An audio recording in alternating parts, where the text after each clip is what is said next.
Graça e paz, amados. Eu acho que o pessoal faz de propósito o negócio do copinho aqui para a gente não conseguir abrir, né?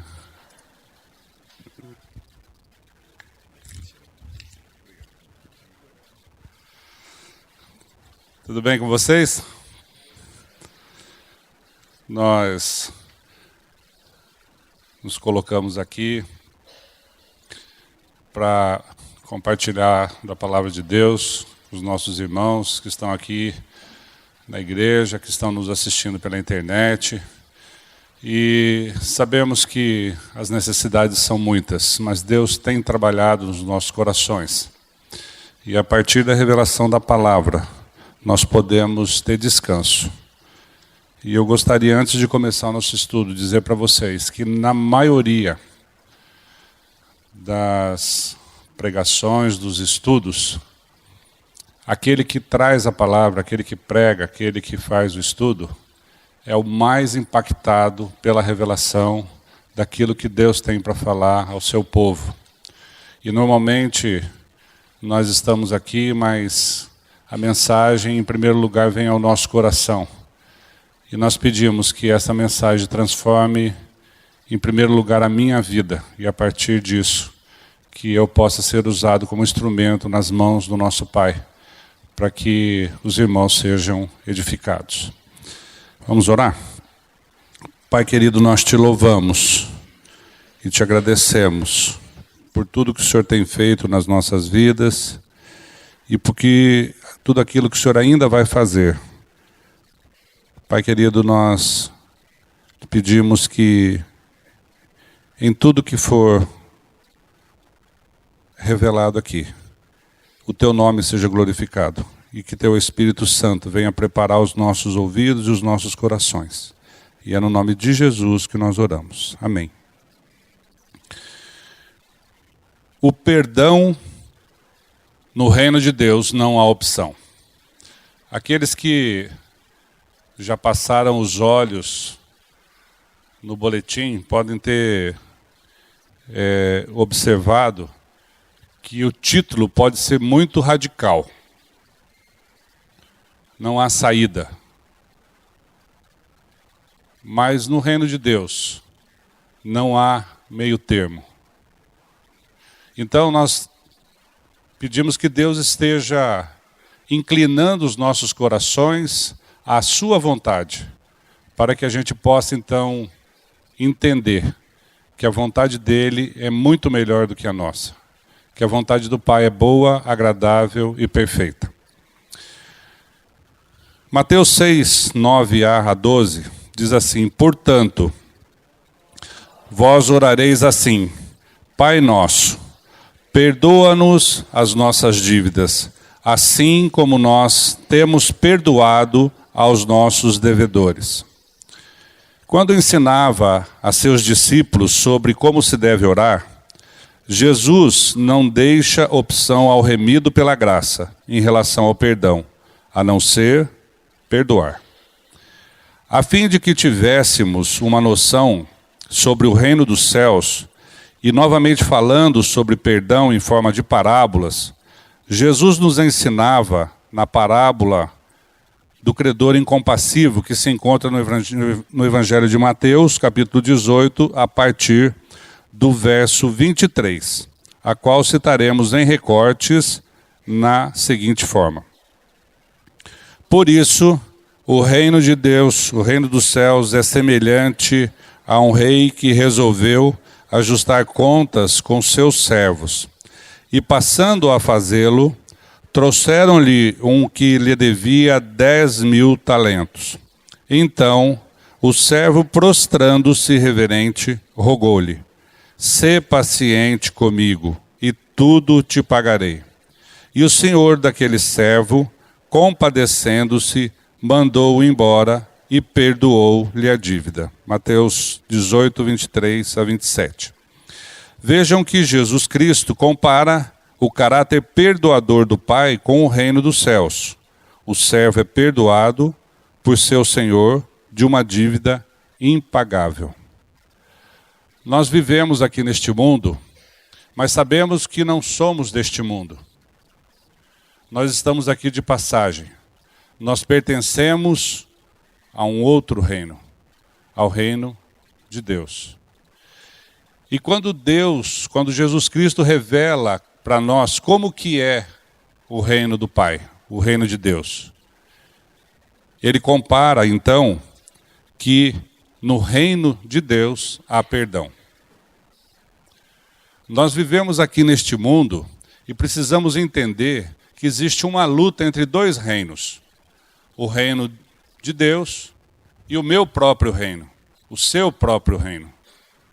É aquele reino onde nós queremos ser os reis. Mas de quem nós somos reis? Quem são os nossos súditos? Quem são os nossos seguidores? Nós mesmos. Então, o nosso reino é um reino de uma pessoa só. Imagine você tem um reino do qual somente você participa. Você é o rei e ao mesmo tempo o seguidor, o súdito, é aquele que obedece o rei. Porque, na verdade, a nossa vontade, a vontade do velho homem, é contrária à vontade do Pai. E nós precisamos aprender isso. Aqui no nosso louvor, nós ouvimos um cântico que diz que nós amamos a Deus. No reino de Deus, nós não temos, em comparação com o nosso reino, nós não temos nenhum poder, nenhuma condição, nem de amar, nem de perdoar, nem de servir. Mas quando a gente fala que a gente ama, pode ser que nós até amemos a Deus, mas é com o próprio amor dele que vem nos abastecer e que vem nos entregar esse amor para que com o amor dele mesmo nós possamos amá-lo. Nós estávamos fazendo um estudo num grupo de homens e teve um irmão que disse assim, olha, é mais ou menos assim. Nós precisamos da luz do sol para enxergar o sol. Sem a luz do sol, nós nada vemos. Nós não podemos ver o sol. Então é com o amor de Deus derramado em nosso coração que nós podemos amar. É com o perdão de Deus que nós podemos perdoar. Porque por nós mesmos, nós vamos ver adiante aqui, que o nosso julgamento é totalmente para a condenação. Nós não temos coração para perdoar e absolver. Paul Tripp, em seu livro Em Busca de Algo Maior, falando sobre o perdão, faz as seguintes indagações. Por que é tão difícil admitir que estamos errados? Por que é tão difícil pedir perdão? E prontamente ele mesmo responde. Porque todos nós gostamos de pensar que somos mais justos do que realmente somos. E todos enxergamos melhor o pecado dos outros do que os nossos. Mas há algo mais acontecendo aqui. Estou profundamente convencido de que a nossa luta com o perdão é uma luta do reino. Citando Paul Tripp, pela revelação de Deus, ele traz essa indagação para nós e nós paramos e pensamos sobre isso.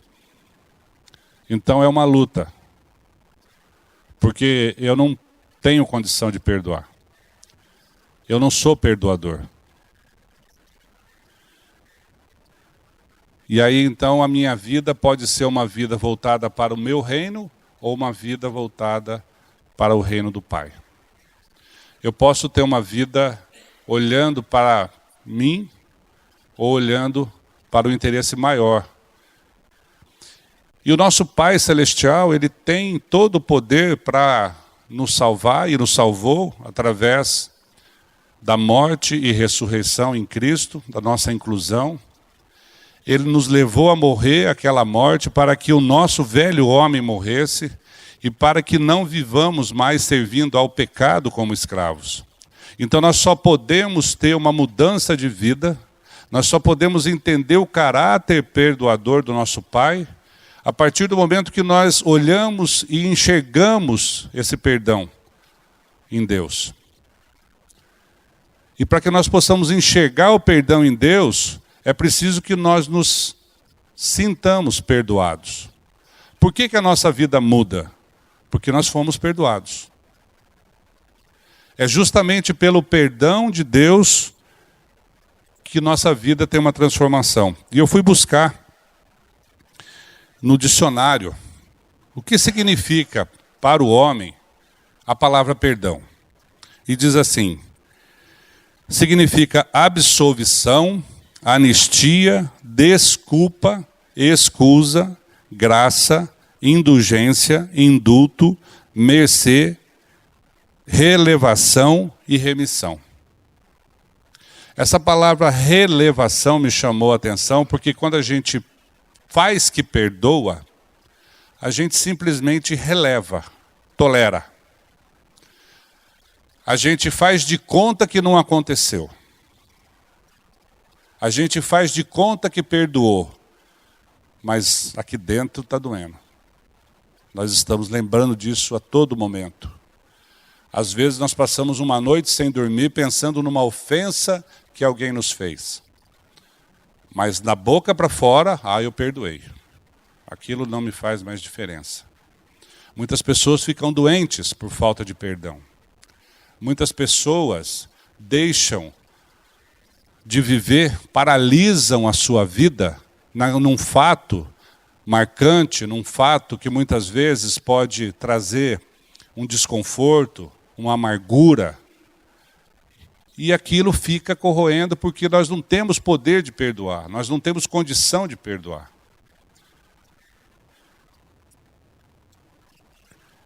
O título desse boletim é O Perdão. Por que eu usei o artigo O Perdão? Porque eu não estou falando de um ato de perdoar. Porque Deus, Ele já nos perdoou com o perdão que é dele, que é inerente dele, que é da natureza do Pai. Ele é perdoador. Assim como Ele é amor, Ele é perdão. Ele é misericórdia, Ele é justiça. Então é com esse perdão que é entregue ao nosso coração é que nós podemos perdoar tudo aquilo que é contrário à nossa vontade. Porque nesse reino de uma pessoa só, nesse nosso reino, tudo é contra nós. Nós vivemos nesse reino achando que o mundo inteiro conspira contra nós. Todas as pessoas fazem tudo para nos ofender, para nos magoar, para contrariar a nossa vontade. Mas nós, quando nós buscamos, quando nós entendemos, quando nós temos a revelação e quando nós cremos que é somente pela vida de Cristo, isso muda. Muda radicalmente. Porque aí nós podemos lembrar lá da confissão de Paulo. Já não sou eu que vivo, mas é Cristo que vive em mim. E essa vida de Cristo é que vem transformar essa minha vontade de não perdoar. Essa minha vontade de julgar. Cremos que o autor tem razão ao concluir que o perdão não é uma luta do homem. Em Daniel 9:9 está escrito, vamos ler? Ao Senhor nosso Deus pertence a misericórdia e o perdão, pois nós temos rebelado contra Ele. Nós somos rebeldes, mas a Ele pertence. A falta de perdão está intimamente ligada à natureza pecadora do homem, que o faz ser egocêntrico, hipócrita, acusador e impaciente. Estou falando de mim. Qualquer coincidência, como é que é? Qualquer semelhança é mera coincidência. Não é? Qual é o que nós sabemos fazer? Nós sabemos ser egoístas? Muito bem. Nós sabemos trabalhar somente em favor dos nossos interesses. E esse velho homem, esse pecado que mora na carne, nós temos dificuldade de nos desvencilhar dele, né? A Bíblia usa uma palavra chamando despojando-vos, que despojo é aquilo que pertence ao morto, né? Vamos nos despojar desse espírito de julgamento, de falta de perdão. Isso não pertence mais ao reino de Deus. Isso ficou lá para trás, naquele nosso reininho, que não vale nada, que não serve para nada, que não nos leva a nada. Contudo, contrariamente ao reino de Deus, não podemos ignorar que existe o reino do ego, que é conduzido pela velha natureza.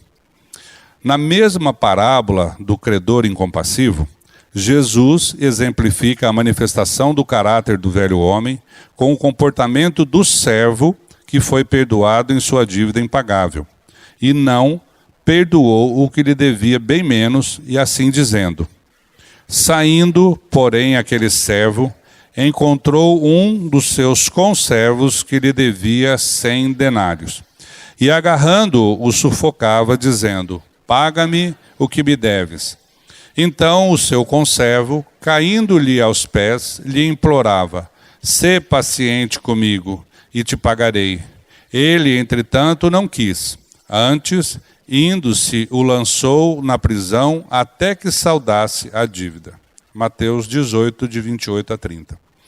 Jesus Cristo deixou bem claro que no reino de Deus há perdão ilimitado, enquanto que no reino do homem há um profundo egoísmo e ingratidão. A diferença é que o servo foi tratado diante de um senhor, diante daquilo que é do reino de Deus, diante da dinâmica do reino de Deus, e tratou o seu conservo diante da dinâmica do reino do homem. São 2 pesos e 2 medidas. Quando você está com o seu coração apertado, amargurado, quando você está com algo que está incomodando demais, alguma situação que perturba, que tira a tua tranquilidade, vá diante daquele que pode, porque você não pode e eu não posso. Mas nós temos um Deus, nós temos um Salvador. Nós temos um justificador diante do Pai, que muda, transforma o nosso coração, que já nos perdoou de uma dívida impagável, porque nós somos comparados àquele servo que tinha uma dívida que não tinha condição de pagar. A nossa dívida era impagável. Aquela morte na cruz era a minha morte, era a sua morte.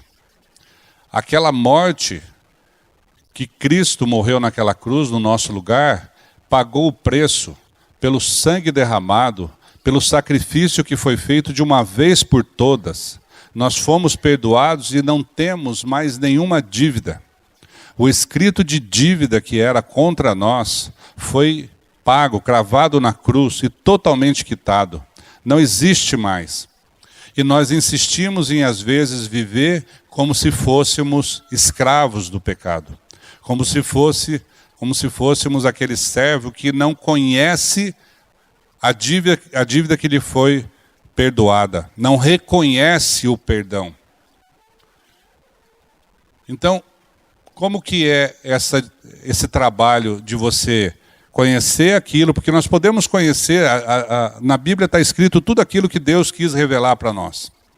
Você pode ler a Bíblia inteirinha e conhecer e saber a vontade de Deus somente no seu intelecto, no seu conhecimento.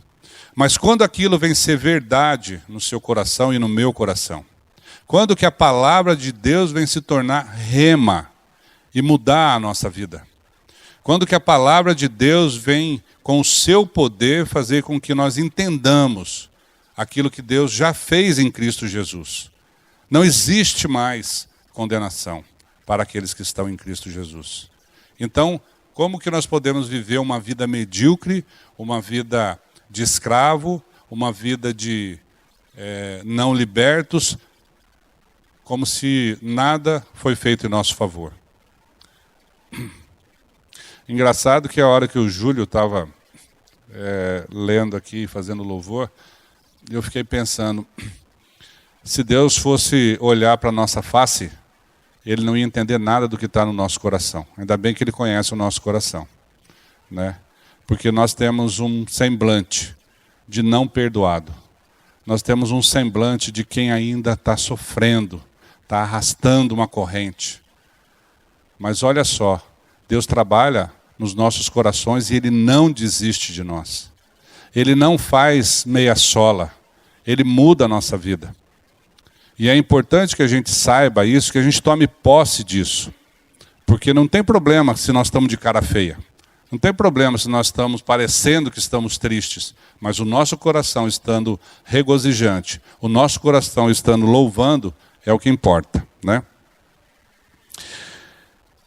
A carta de Paulo aos Romanos, capítulo 2, verso 1, nos exorta: portanto, és indesculpável, ó homem, quando julgas quem quer que seja. Porque no que julgas o outro, a ti mesmo te condenas, pois praticas as próprias coisas que condenas. A falta de perdão é, na maioria das vezes, uma sentença de condenação sumária de nossa parte contra quem são os nossos devedores ou ofensores. Erramos e pecamos ao ouvir e acreditar na voz do diabo que diz: como Deus sereis. Está lá em Gênesis 3:5. Na mesma linha de exortação, Paulo em Tiago 4:12 diz: um só é legislador e juiz, aquele que pode salvar e fazer perecer. Tu, porém, quem és que julgas o próximo? Somente um pode ser legislador e juiz. Nós somos do legislativo, do executivo e do judiciário. Nós somos tudo. Nós fazemos a lei, achando que tudo é contra nós. Nós julgamos e condenamos, porque nós não temos poder de absolver. E na condenação nós executamos a sentença. Cortamos a pessoa do nosso convívio. Você me ofendeu. Não quero mais saber de você. Está fora. É assim a nossa justiça. Imaginem se Deus fosse usar o mesmo método para conosco. Quem aqui estaria na presença do Senhor? Porque nós sabemos que todo pecado, toda transgressão é contra Deus. Mas nós nos colocamos no lugar de Deus, crendo naquilo que o diabo disse, o diabo disse que como Deus sereis, e aí então nós queremos nos colocar no lugar de Deus e sentar no trono de Deus e julgar. E no nosso julgamento não há absolvição. No nosso julgamento só há condenação. Sonda o teu coração, meu amado, e vê se você já absolveu alguém, por sua própria conta. Ninguém, na nossa avaliação, ninguém é merecedor de perdão. Mas com o perdão que nós recebemos do Pai, que nós conhecemos, que nós sabemos, tanto é que Jesus Cristo não deixa margem de dúvida e não deixa outra saída. No reino de Deus não há outra opção. Se você ora a oração do Pai Nosso e diz lá: perdoa, Senhor, a minha dívida, assim como eu perdoo o meu devedor, o que significa isso? Significa que se eu não perdoar o meu devedor, eu não tenho perdão de Deus. Assim como nós vamos ver aqui no final dessa parábola do credor incompassivo, o que aconteceu com esse servo que não usou do mesmo perdão que ele recebeu para com o seu conservo que ele não perdoou. Parece radical? É radical, mas não é impossível e não é difícil. Porque não é com a minha força, não é com o meu perdão, não é com o seu perdão. Então, o pastor Glênio sempre fala aqui, né? Com o dinheiro dos outros é muito fácil comprar qualquer coisa. Você vai comprar um avião, eu não tenho dinheiro para comprar um avião, mas me dá um cheque em branco para ver se eu não compro. E Deus nos deu um cheque em branco. E falou: olha, o meu perdão é ilimitado. Vocês já estão perdoados ontem, hoje e amanhã e eternamente. Perdão. Acabou. Não há mais condenação. E aí esse perdão, o que nós fazemos com ele? Nós esquecemos dele? Então, quando é meu favor, tudo bem, tranquilo. E quando é a favor do meu irmão, não, isso não. Isso eu não faço. Isso é muito fácil da gente aprender e até entender. E eu já ouvi muita gente falar, não, mas a oração do Pai Nosso, ela fala que eu tenho que perdoar.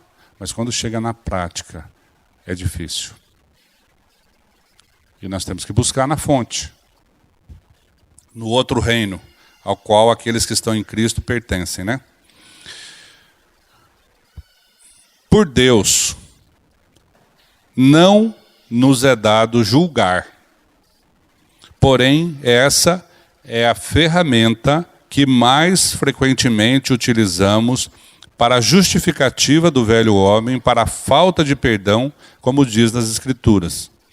Não julgueis para que não sejais julgados, pois com o critério com que julgardes, sereis julgados, e com a medida com que tiverdes medido, vos medirão também. Mateus 7, 1 e 2. Veja, o que primeiro a medir é que será medido, e não o contrário.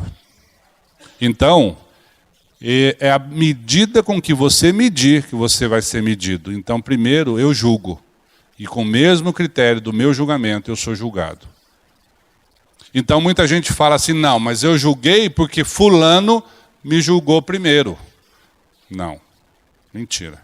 Isso é uma justificativa, é uma desculpa que nós usamos para que nós possamos aceitar, nós mesmos possamos aceitar esse ato de não perdoar.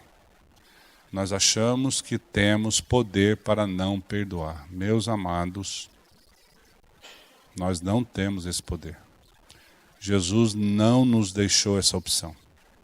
Não há opção de não perdoar no reino de Deus. Aí você pode dizer, mas Mário, a minha ofensa foi muito grande. Eu fui muito atacado. Eu fui muito humilhado. Hoje, no mundo jurídico, tem uma moda, vamos dizer assim.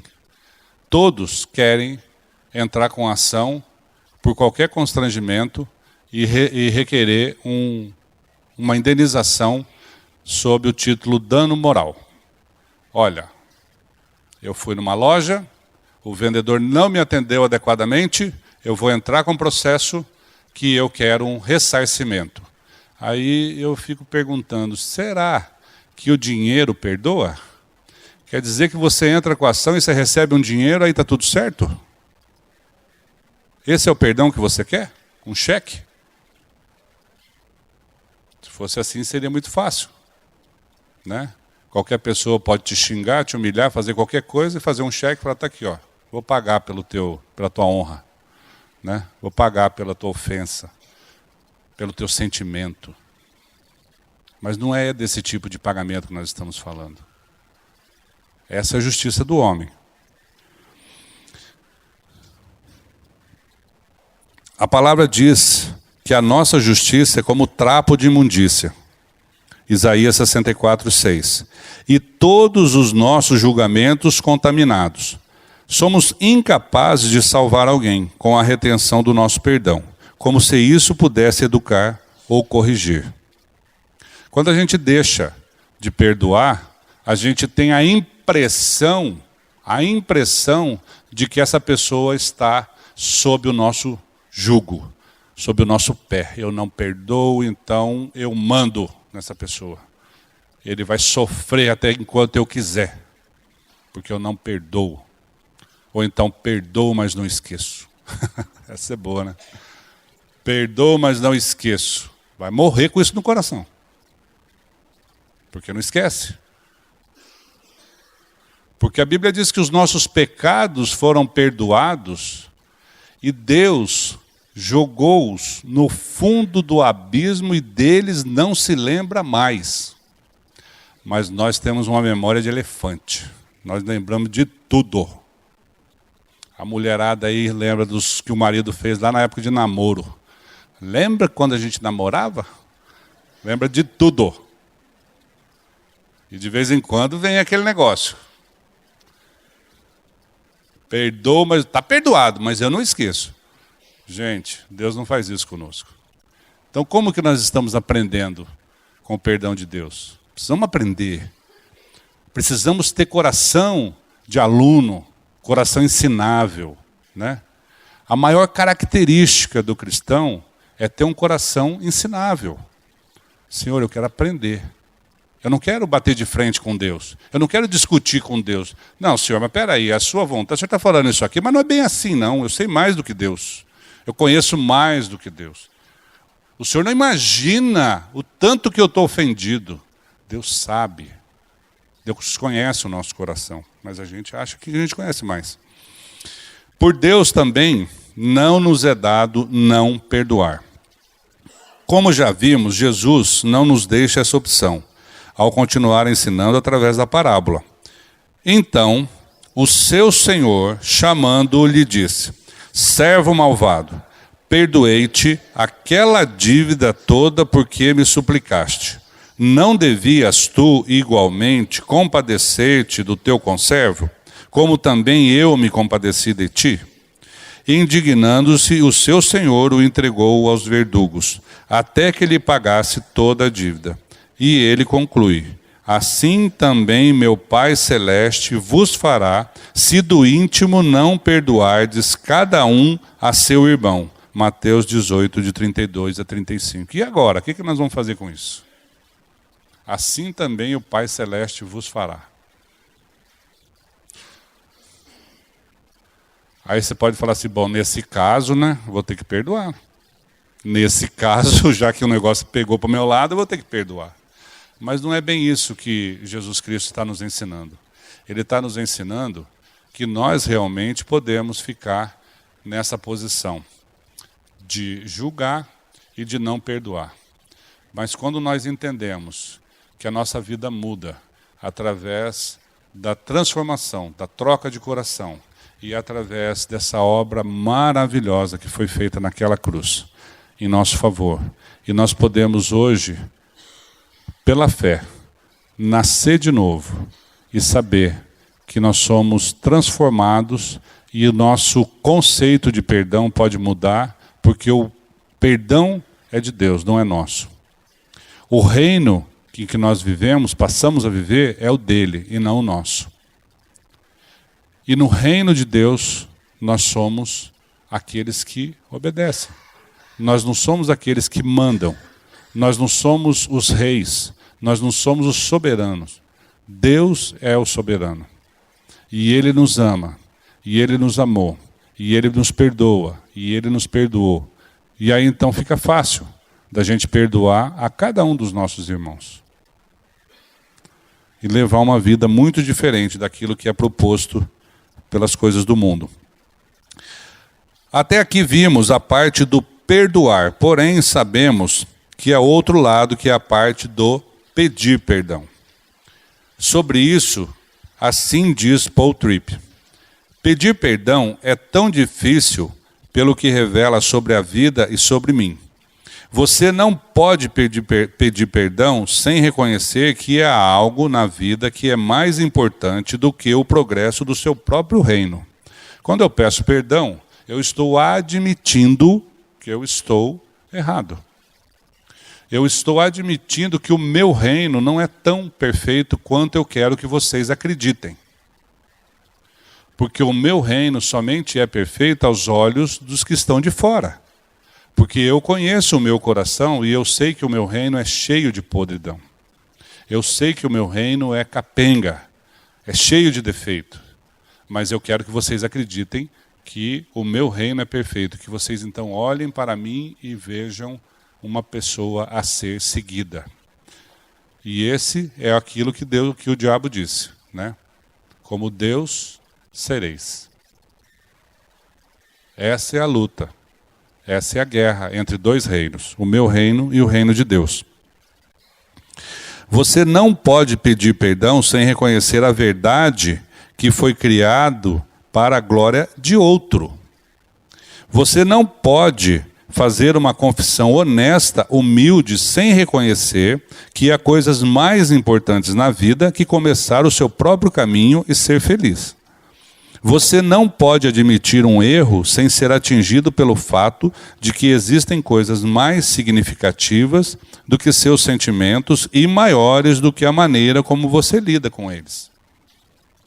Como que nós podemos entender que o pedir perdão nos leva a reconhecer onde exatamente nós estamos diante de Deus? Como que eu reconheço a minha total falta de santidade? Como que eu sei em que ponto eu estou diante do Pai? Somente olhando para Ele.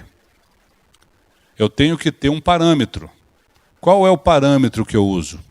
Se eu olho para você e você olha para mim, os nossos parâmetros estão totalmente equivocados. Porque eu olho para aquele que é imperfeito e você olha para mim que sou imperfeito. Então, qual é o parâmetro que nós buscamos? Nós precisamos buscar o parâmetro perfeito, que é a santidade do nosso Deus. Quando nós vimos a santidade dele e buscamos essa santidade para nós, então aí começa um processo. E o primeiro passo é nos reconhecermos em que ponto nós estamos diante do Senhor. Onde estou? A que distância eu estou? Como é que está sendo a minha vida diante da vida daquele que é perfeito? Quais são as decisões que eu estou tomando? Eu tenho glorificado a Deus em todas as minhas atitudes? Conversando ontem com meu irmão Maurício Torres, ele me lembrou de um versículo de Jeremias 9:23, né, Maurício? Que diz, não se glorie o sábio na sua sabedoria, nem o forte na sua força, mas antes glorie-se no Senhor. Onde está a minha glória e a sua glória? Na minha sabedoria, na minha força, na minha inteligência, no meu dinheiro? Não, não podemos usar isso como parâmetro para avaliar a nossa vida e nem para não perdoar o nosso irmão. O parâmetro é muito maior. O parâmetro é o reino de Deus. O parâmetro é aquele que não leva em conta nada que possamos fazer contrário à sua vontade, mas ele já nos perdoou em tudo isso. Então esse é o parâmetro. Pedir perdão significa reconhecer, confessar, arrepender-se e aceitar entregar seus direitos nas mãos do outro. Perdoar é aceitar o outro como ele é, sem exigir que ele mude naquilo que ele não é capaz de fazê-lo sem a vida de Cristo. Muitas vezes a gente vê os casais, nós trabalhamos, eu e minha esposa, com um ministério de casais, a gente vê que os casais, a grande luta é que um não perdoa o outro porque olha um para o outro e vê um monte de defeitos. Mas a nossa esperança é que a vida de Cristo venha mudar cada um. Então, quando eu passo a entender que a minha esposa não tem a menor condição de ser da forma que eu quero, porque é Cristo que vai fazer a obra, então eu passo a aceitá-la e passo a ter paciência e passo a esperar que Cristo faça uma obra na vida dela. Porque não sou eu que vou mudar. Não é a minha falta de perdão que vai fazer com que a minha esposa mude. Não é o meu julgamento que vai fazer com que vocês mudem.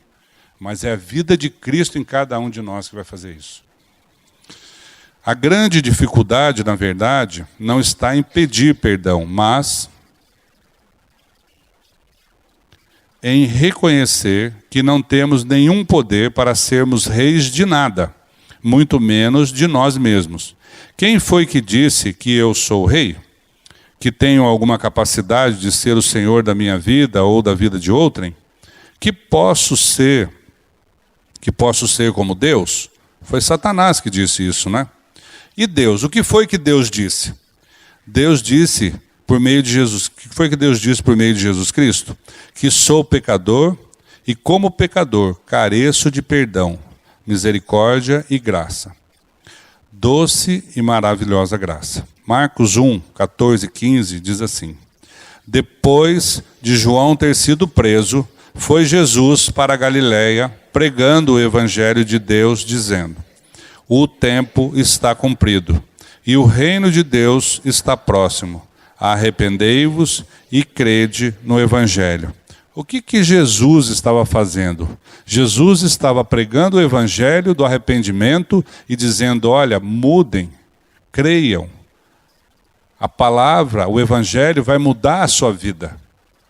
E na verdade o que Jesus fez naquela cruz foi nos reconciliar com o Pai.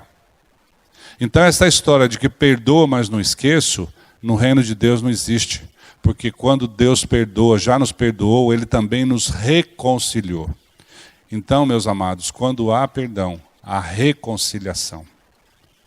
Há uma restauração. Há uma mudança. Que não está só dentro do coração, mas também aparece no nosso comportamento. Aparece na nossa fala. Aparece nas nossas decisões. E essa mudança de coração é que faz com que as pessoas possam então ver nas nossas vidas o verdadeiro evangelho.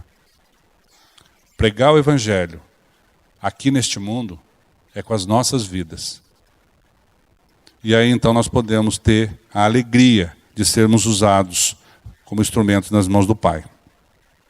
E através de Paulo também disse em Atos 3, 18 a 20. Mas Deus assim cumpriu o que dantes anunciara por boca de todos os profetas, que o seu Cristo havia de padecer. Arrependei-vos, pois, e convertei-vos para serem cancelados os vossos pecados, a fim de que na presença do Senhor venham tempos de refrigério. Onde? Na presença do Senhor. Onde nós temos refrigério? Na presença do Senhor. Não é na falta de perdão, não é no julgamento. Não é levando em conta o nosso reino como a coisa mais importante da nossa vida. Porque a nossa vida é fugaz. Ela passa muito rapidamente. Nós já estamos nos preparando para a segunda metade, né? Para a melhor idade. Alguém falou assim, melhor idade? Pelo menos é o que estão falando aí, né? É 18, né? É. Então como é que é? A excelente idade é 18. Mas nós estamos nos preparando para isso. Como que está a nossa vida? Como que está o nosso coração? Como que está a nossa experiência diante do Senhor? Precisamos buscar e conhecer qual é a vontade de Deus para a nossa vida.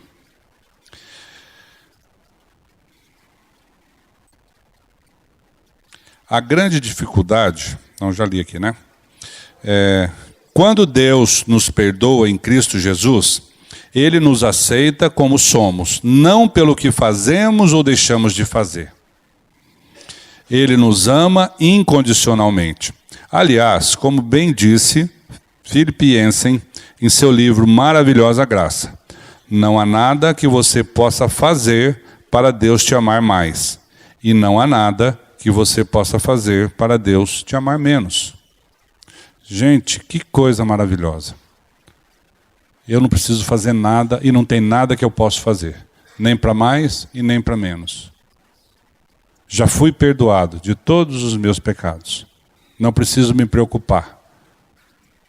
Obviamente que eu creio no que Deus disse. E nessa condição posso reconhecer que necessito de salvação e de santidade. Todos os pecadores carecem desesperadamente de salvação. E todos os salvos carecem desesperadamente de santidade. A diferença entre o servo que não perdoa, estou falando da parábola, né? O servo da parábola. A diferença entre o servo que não perdoa e o Senhor que perdoa é a vida de Cristo. 2 Coríntios 5, 14 a 17, nos revela assim. Pois o amor de Cristo nos constrange, julgando nós isto. Um morreu por todos, logo todos morreram. E ele morreu por todos, para que os que vivem não vivam mais para si mesmos, mas para aquele que por eles morreu e ressuscitou. Assim que nós, daqui por diante, a ninguém conhecemos segundo a carne. E se antes conhecemos Cristo segundo a carne, já agora não o conhecemos deste modo. E assim, se alguém está em Cristo, é nova criatura. As coisas antigas já passaram, eis que se fizeram novas. Tem alguma ofensa antiga aí no seu coração, meu irmão? Tem alguma coisa sem ser perdoada no seu coração, no meu coração? As coisas antigas já passaram, já foram embora. Eis que tudo se fez novo. Tudo. Então nós podemos nos regozijar. Nós podemos perdoar livremente. Muitas vezes a gente não perdoa porque nós somos escravos. Nós não perdoamos porque, afinal de contas, na minha família nós somos assim, porque na minha casa nós somos assim, porque eu aprendi assim, porque eu não sei fazer de outra forma. Gente, mas Deus já fez e Ele é poderoso para mudar o nosso comportamento. Ele é poderoso para mudar o nosso coração. E em Cristo Jesus todas as coisas se fizeram novas. Então não precisamos ficar agarrados lá atrás dos nossos conceitos, dos nossos valores, daquilo que nós não queremos perdoar, porque nós temos uma honra, nós temos uma personalidade, nós temos... Muita gente fala assim, eu sou assim mesmo porque eu sou muito franco. A pessoa sai por aí ofendendo os outros, falando da forma agressiva e dizendo e falando que isso é franqueza. Gente, isso é falta de educação. Se você não sabe falar com as pessoas, se você não trata o seu irmão, eu falo, sempre ensinei para os meus filhos, vocês podem falar tudo o que vocês quiserem, tudo o que vocês sentirem, tudo o que vocês precisarem, mas há um jeito certo de falar.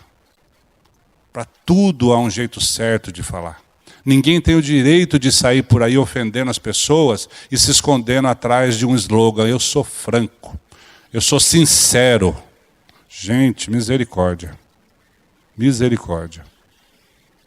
Então nós vivemos num mundo aqui, ó. Eu posso ver daqui de cima, um do lado do outro, todo mundo se encostando um ao outro. Gente, isso é muito bom. Relacionamento é coisa de Deus. Nosso Deus é um Deus relacional. Ele quer ter amizade conosco, Ele quer falar conosco, Ele quer que nós falemos com Ele, Ele quer conversar com a gente. E a gente, às vezes, não sabe conversar uns com os outros. Vamos aprender de Deus. Olha a graça com a qual Deus nos trata. Olha o perdão que Ele nos dá. Deus não nos acusa. Ele não aponta o dedo em cada um de nós. Pelo contrário, Ele nos aceita do jeito que nós somos. E qual o direito que nós temos de não aceitar os nossos irmãos, sendo que nós já fomos aceitos por Deus através de Cristo Jesus? Precisamos parar e pensar, né? Contudo, há um caminho de fé a ser percorrido para que o mesmo perdão que habita no coração do Pai venha habitar no nosso coração, de todo aquele que crê. Assim, haja uma transformação de morte do velho homem para o nascimento de uma nova criatura. E esse caminho chama-se Jesus Cristo. Romanos 6,7 nos ensina: porquanto quem morreu está justificado do pecado. Por isso que Jesus disse: e eu, quando for levantado da terra, atrairei todos a mim mesmo. Em João 12:32. Porque fomos atraídos em seu corpo, na crucificação, o escrito de dívida que era contra nós e nos era prejudicial, foi inteiramente cancelado e encravado na cruz. Colossenses 2,14. E por este motivo, pela fé, foi crucificado com Cristo o nosso velho homem. Romanos 6,6. Ora, se já morremos com Cristo, cremos que também com Ele viveremos. Versículo 8. Pois aquele que crê que já morreu de uma vez para sempre, morreu para o pecado. Que no caso nós estamos tratando da falta de perdão, que é um pecado. Mas quanto a viver, vive para Deus em Cristo Jesus. Romanos 6, 10 e 11. Lembre-se, em Cristo somos novas criaturas. E como diz em Lucas 6, 37 e 38. Vamos ler? Não julgueis e não sereis julgados. Não condeneis e não sereis condenados. Perdoai e sereis perdoados. Dai e dar-se-vos-á. Boa medida, recalcada, transbordante, generosamente vos darão. Porque com a medida com que tiverdes medido, vos medirão também. Que a nossa justiça não prevaleça. Que a nossa justiça seja colocada no fundo da gaveta. E que a justiça de Deus, que por graça e misericórdia já nos perdoou em Cristo Jesus, venha prevalecer nas nossas vidas. Venha prevalecer no seio da igreja. Venha prevalecer no seio das nossas famílias. Venha prevalecer nesse mundo com o qual nós lidamos e nós encaramos todos os dias. Amanhã é segunda-feira. E o bicho vai pegar. Segunda-feira cedo é hora de sair correndo. E aí? A nossa vida é uma só. Cristo é tudo em todos. 24 horas por dia. De segunda a segunda. E o nosso descanso, a nossa tranquilidade, é que nós podemos saber que Ele é poderoso e Ele não desiste de nós. E faz tudo que lhe apraz. Contudo, nada disso é possível sem a vida de Cristo. Não somos nós que perdoamos e pedimos perdão. É Cristo em nós. Por isso que o próprio Jesus disse, João 15, 5. Quem permanece em mim e eu nele, esse dá muito fruto, porque sem mim nada podeis fazer. Nós precisamos aprender a viver na presença do Senhor. Eu quero ler um trecho desse autor que nós estamos citando aqui, um parágrafo só para vocês, sobre essa questão de entendermos um pouco melhor a diferença do nosso reino e do reino de Deus. O nosso problema é que não gostamos de qualquer tipo de dificuldade. Odiamos dor e desdenhamos sofrimentos. Há muitos entre nós que prefeririam uma vida fácil a uma vida sagrada. Quando estamos lutando um contra o outro, na verdade estamos lutando contra o Senhor. Aqui ele está falando de casais. Quando um marido lutando contra a mulher e mulher lutando contra o marido, na verdade, essa luta é contra o Senhor. Por quê? Estamos lutando contra o seu plano. Estamos criticando a vontade de Deus. O arrastamos para diante da corte do nosso julgamento e o julgamos ser um Deus sem amor e sem sabedoria. Começamos a nos perguntar se o que cremos é, de fato, verdade e se segui-lo realmente vale a pena. Começamos a questionar a vontade de Deus dentro das nossas vidas. Porque, peraí, mas se Deus está nisso, por que eu estou mal assim? Por que eu estou passando esse sofrimento? Por que a minha vida está desse jeito? Questionamos a vontade do Senhor. Mas no exato momento em que nossos corações questionam tudo isso, Deus está próximo e nos ama com seu amor transformador. Com todo cuidado, Ele está nos levando aos nossos limites e nos transformando em pessoas que encontram alegria em amar os outros com o mesmo tipo de amor gostoso que Ele nos tem dado. Enquanto nós estamos brigando com Deus, Ele está nos amando. Enquanto nós estamos agindo com falta de perdão, Ele está nos perdoando. Enquanto nós estamos julgando, condenando e executando a sentença, Ele está nos perdoando, nos absolvendo e nos fazendo novas criaturas. Aí então nós podemos entender que nossa vida depende inteiramente da vontade do Pai e não da nossa vontade. E no conhecer a Cristo e permanecer nele está a essência do viver cristão. É uma aventura que permite um deslumbramento diante de coisas que antes pareciam impossíveis a nós, como perdoar alguém. É a vida dele se manifestando em nós, de fé em fé, de glória em glória, no caminhar nele. Louvado seja o Pai Celestial que nos presenteou com a vida do seu Filho. Amém. A mensagem que você acabou de assistir faz parte do Ministério de Comunicação Palavra da Cruz. Temos um grande acervo de estudos bíblicos em áudio e vídeo. Distribuímos também gratuitamente o jornal mensal Palavra da Cruz. Entre em contato conosco pelo fone 0 operadora 43 3372 8900 ou pelo e-mail livraria@piblondrina.com.br. Visite-nos pelo site www.livrariapiblondrina.com.br ou acesse www.piblondrina.com.br. Graça e paz.